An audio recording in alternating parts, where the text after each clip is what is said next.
Premiere Pro just released a new update. Yep, again, but this update is kind of cool if you ask me. They have added 2 new workspaces inside of Premiere Pro, and in this video, I'm going to be going through them with you guys.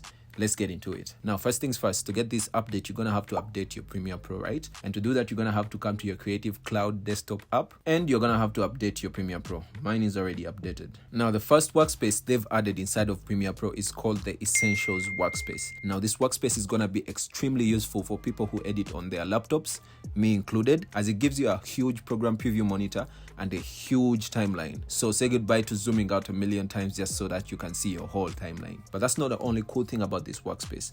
As you can notice, we have sort of a single monitor situation going on here, where you have your source monitor right here and your program monitor right here in the same space. And the cool thing about this is that they switch automatically when you're editing.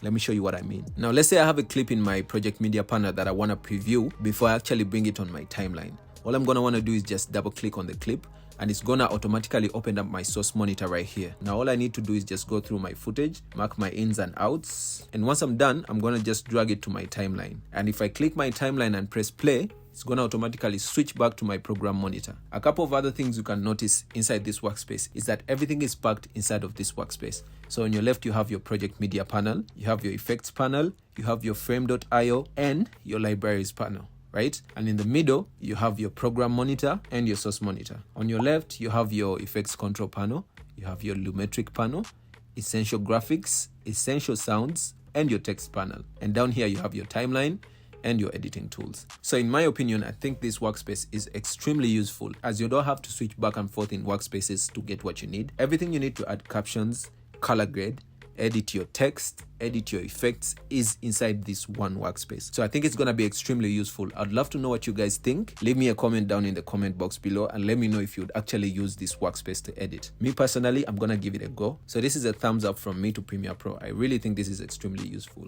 The second workspace they've added inside of Premiere Pro is called the vertical workspace. Now this workspace is going to be extremely useful for people who edit YouTube shorts, TikTok videos, and Instagram reels, as it comes with an already set 9:16 program monitor, right? Now you'd have to set this all up before you actually start editing. What I mean is you'd have to set your sequence settings to match the 9:16 aspect ratio. And to change your sequence settings, all you need to do is go up to settings, sequence settings, and this has to be 9:16 right here. But once you're done with that, it's going to give you a clear preview of what your reel or your TikTok video is going to look like before you actually export it out. Now, the vertical workspace is almost the same as your essential workspace. You have your program monitor right here. You have your source monitor right here. And on your left, you have your project media panel.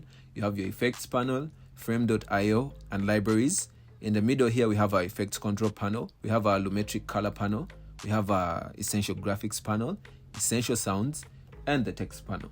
And down here we have our timeline and our editing tools. And just like the Essentials workspace, if you want to preview your footage in your source media, all you need to do is double click on it, and it's going to open up your source monitor right here, and you can preview it, pick your ins and outs, and once you're done, you can grab it, drop it on your timeline, and if you press play, it's going to switch right back to your program monitor. Now all you need to do is click your clip and resize it to your frame size, and you're done. And you have a clear view of how it's going to actually look when you export it. And just like any other workspace in Adobe Premiere Pro, you can customize this to your liking. You can make this bigger, you can make it smaller, you can switch things around to match your editing preferences. But I really think these workspaces are going to help out a lot of editors. Now I want to know what you guys think about these 2 workspaces that Premiere Pro has added. So leave me a comment and let me know if you'd be down to use them to edit. Me personally, I think I'm going to try editing with both of them, and I'll give you guys a review once I'm done. Thank you guys for watching. I'll see you in the next video. Peace.